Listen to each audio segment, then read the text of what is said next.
We all know that there are only so many minutes in a day, and that goals like being more productive and effective hinge on things like better time management.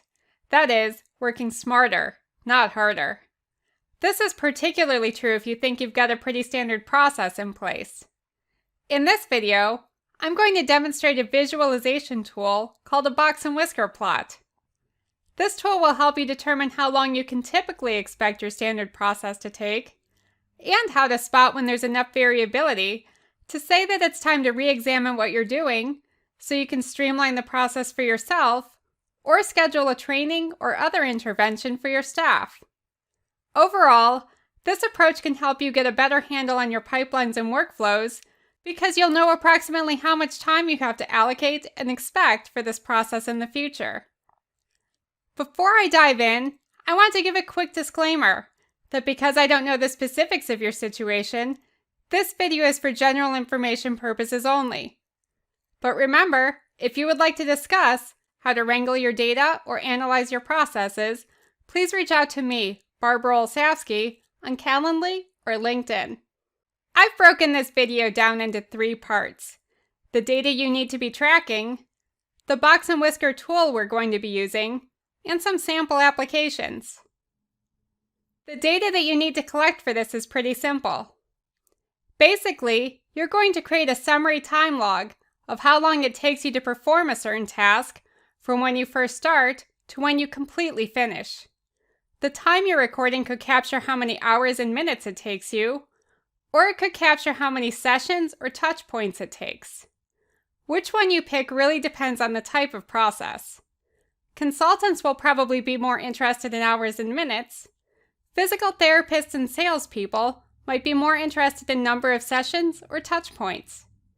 Either way, you'll be working with a simple table of data that records a number for each instance of that process, where each instance or row could represent a different client, and where each number reflects the total hours or the total number of sessions with that client. If multiple staff members are being compared, each person will have their own table of data.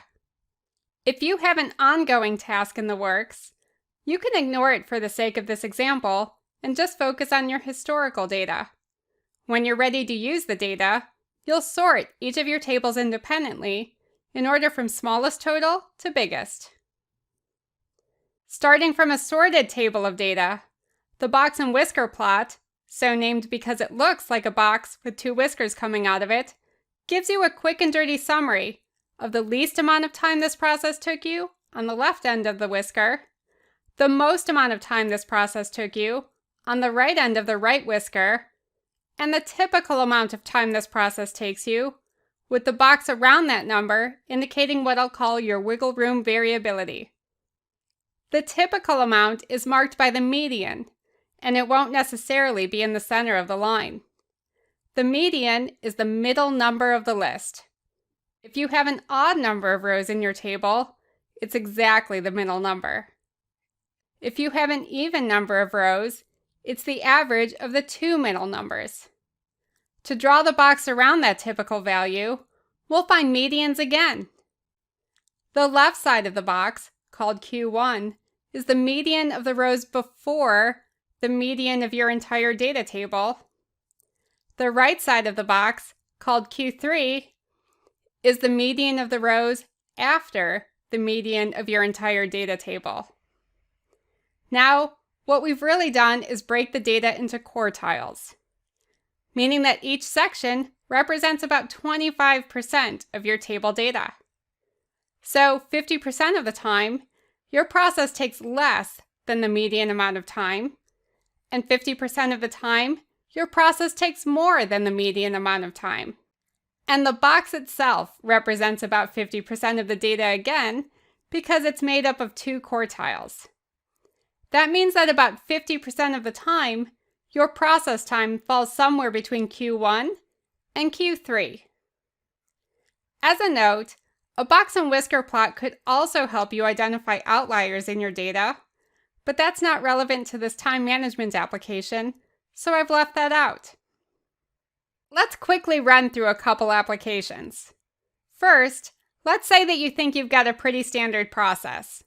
Unfortunately, when you look at Q1 and Q3, you see that sometimes this is taking you 4 hours and sometimes it's taking you 10.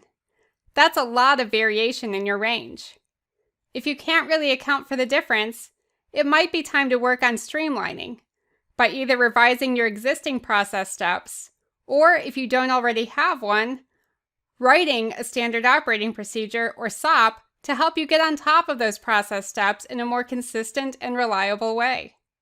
You'll see that your change is working if Q1 and Q3 get closer to your median typical time. You could also break down your data by year to see if it's taking you longer over time and whether you might be getting sloppier in your application of your process. But it could be that you're taking on different types of clients, or your process has been refined so you can provide a better service, and there's nothing wrong here, it's just different from what it was. As a second scenario, if you oversee a staff, comparing their box and whisker plots can uncover interesting variations in performance between staff members who are supposedly performing the same task in the same way. This could flag a staff member who might benefit from training or another intervention, or it could highlight that someone is performing exceptionally well, and you want to see if you can emulate what's working for that person among the entire staff. What processes will you apply this to? Will you start tracking your time differently? If you've been logging time already, will you use a box and whisker plot to see if it's time to streamline? Let me know by leaving a comment below right now. If you have your own favorite time management or analysis tip, drop that in the comments too. And don't forget to like, subscribe, and share this with someone who needs it. Thank you for watching.